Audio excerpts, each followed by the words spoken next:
I'm Tony Blauer. This is the Spear Stance.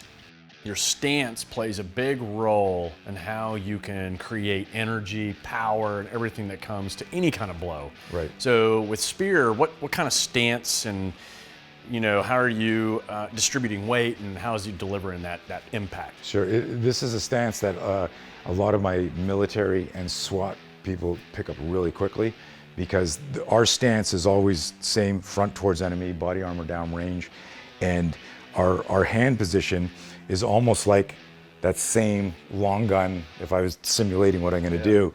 So and then the position back. So you're absolutely right. You got to be dynamic there. So there's two things I want to have like a bookend theory here, that if you never practice fighting like this, then that's not a nonviolent posture.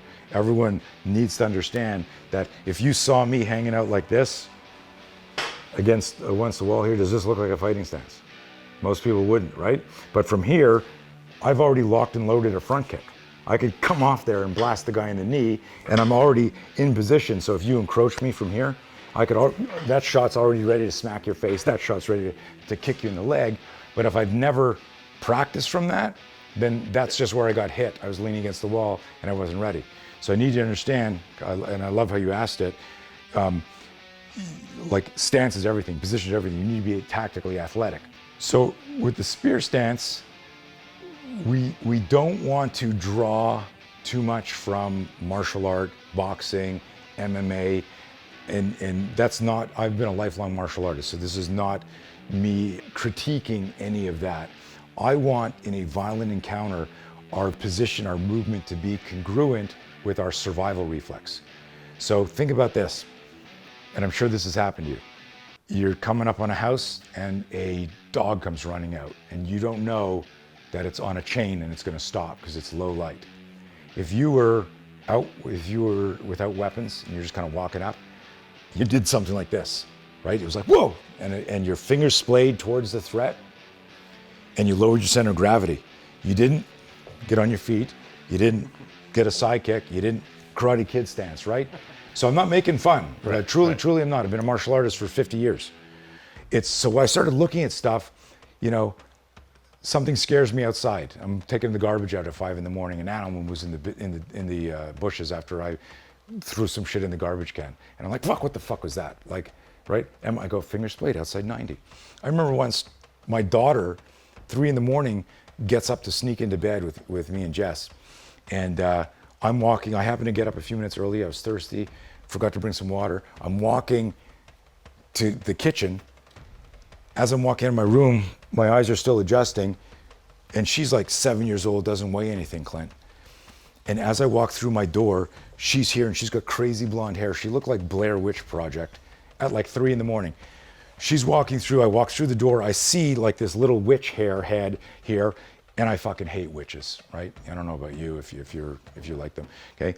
And I go like this, I micro flinch in my hand, I do this, she goes, hi Dad, and keeps walking in, not even scared, I'm like, fuck, right? But the idea, I want people to understand, I want you to understand how human this system is. The most important thing is, because if I'm learning a stance to be in, if I'm learning how to, I've got to learn the complex motor skill and the weapon systems that supports. So what I want people to realize is that our Spear stance, which looks like this, fingers are splayed moving towards the threat. Our rear hand comes up in front of our face, right? Indexing our mouth, nose area. I'm already engaged here, core to extremity forward, core to extremity backward. And now I'm really braced here, right? And I'll show you something really interesting about that, and I'll do this with you, but I want to explain one more thing here. If I'm scared and I know nothing, the average person, we've done this like as a social experiment where, you walk up to someone and you're like, and they're like, get the fuck away from me. You're scaring me. But look at the position I'm in right now. And you've seen this all over, right? Hey man, I didn't do it. Then somebody without any training goes finger splayed outside 90, that's the cross extensor reflex, push away danger. This hand's up here, their weight's backwards, their head's up, their weight's on their back leg, they don't know what to do, but they're scared. Now look, if I take the nucleus of that survival moment, and then I do this, I just tighten it a little bit, right? And now I got this centripetal force, I got focus, and what I'm looking for on, if I'm empty-handed, I've got finger jab, palm strike, forearm. The biggest thing in the spear, and this is an exciting thing, if I go to punch you, right? I'm aiming for the point of your chin, I'm aiming for your nose, I'm aiming for your eye socket. If you move your head back a half an inch as I do this, my punch whizzes by you. The margin for error when we're, this one, I go to finger jab you, you do, right? The Three Stooges, right? And I love all that stuff, I truly do. But the margin for error when I do a punch, when I go to kick you in a particular nerve point, when I try to hit the radial nerve or the brachial, the margin for error is so specific to the size of the weapon and the size of the target. Which is why when you're in a gunfight, are you aiming for small targets? Where are you aiming in a gunfight? Center mass. Most of the time, if it's a close quarter gunfight, CQB, it's center mass. Why? It would be way cooler if you just shot the gun out of my hand. Or if I was running towards you, shoot me in the kneecap. But you can't fucking do that under stress. So under stress, if you encroach me, move towards me, I go, whoa, my hands come out, the airbag deploys, and the weapon system for a full spear, a tactical spear, runs from this knuckle all the way down here. It's like a tactical windshield wiper, and the metaphor here is you're the storm. Fuck you, man. I got the tactical windshield wiper. I'll demonstrate that on Casey. Casey, come on in here so you see what this looks like. It's the stance, and then what I'm using is this instinct to push away danger, right? So step back a little bit. Casey's going to encroach me. He's going to go nose to nose. So this is what it looks like. Just go walk in nose to nose and step back now. So this is what we call a dissonance drill, where I'm training myself that as I feel danger coming in, I'll move my hands and then I will shift into my stance. When you're practicing this, always move your hands first, because that mirrors physiology. Again, if I whip something at you, your hands will come up. If it's heavy and it hits you, you'll move your feet to support that. So now, normal bad guy walking into me, and I gotta hold that here, and then notice the syncopation. It's hands and then feet. At this point here, I am in a stable frame. I'm no different than, let's say, a football player getting ready to run. My hands are out. Because my fingers are splayed, I'm outside 90, I've got the blade of the forearm there. If he comes in fast and hard or continues from there, look at the serendipity of this, walking the same speed. I'm in my nonviolent posture, I'm just hanging out, and I'm doing this. When I hit a nonviolent posture, when I hit the spear stance, it's no different than the index palm. I need everyone to understand, like, wow, I took this position here, and I turned it into a nonviolent posture, or I turned it into a spear, palm strike, or I turned it into the spear. So we're always cycling the same elements of the nervous system, the same elements of this survival reflex. So once again, spear stance, he comes at me, he's walking in, hands first, and then I go back into my stance there.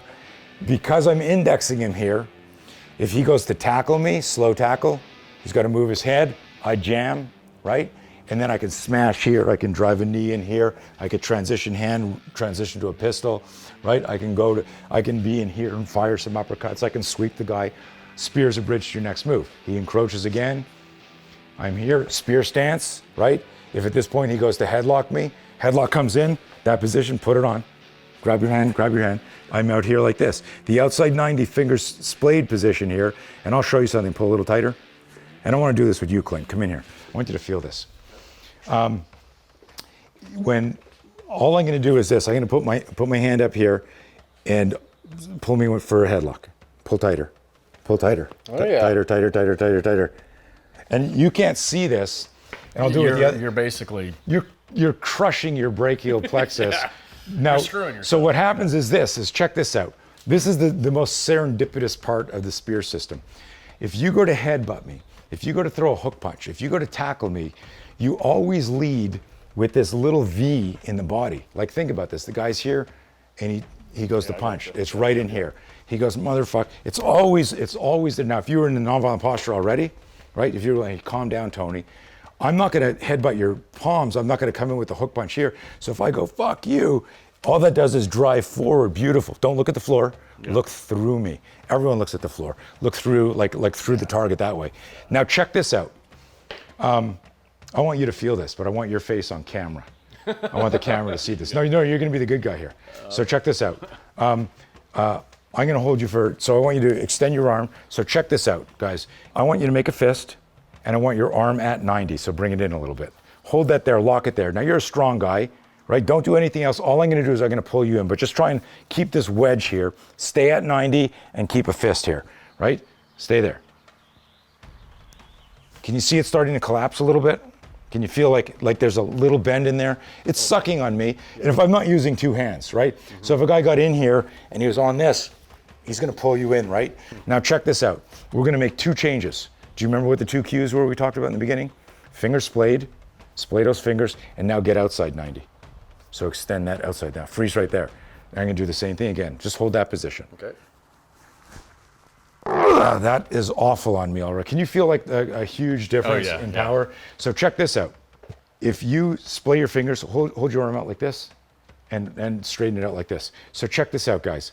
If I'm in position here, okay, lock your elbow and keep your fingers. There you go, like that. I'm just gonna apply pressure to your elbow. Make a fist first, okay?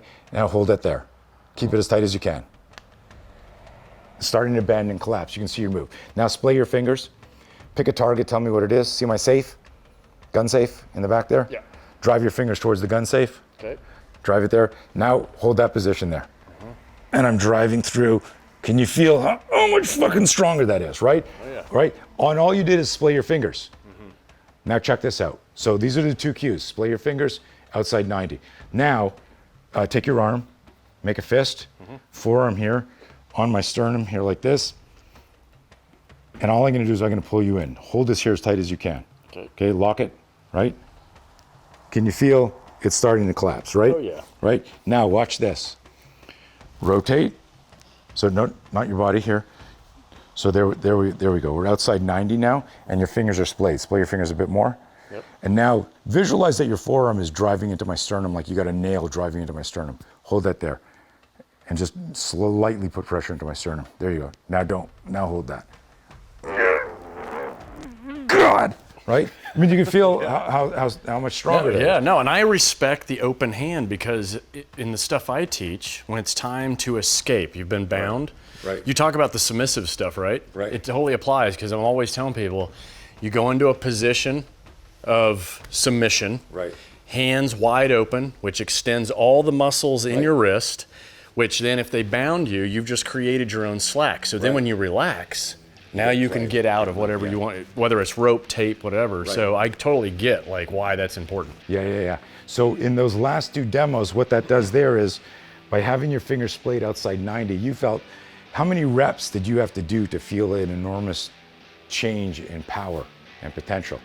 We did one rep like this and one rep like this. Right. So you did one rep. Yeah, one rep. And we did one rep like this and one rep like this, so one rep.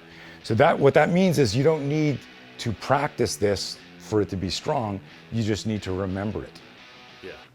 So I could be in a fight where you got me in a bear hug, you got me in a body lock, and I'm like, oh fuck.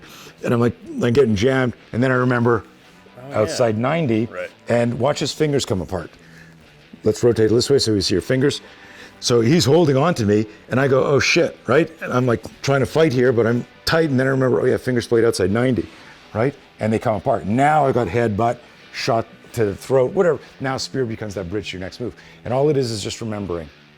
Yeah. And what that is it's about muscle recruitment. It's the extensor chain versus the flexor.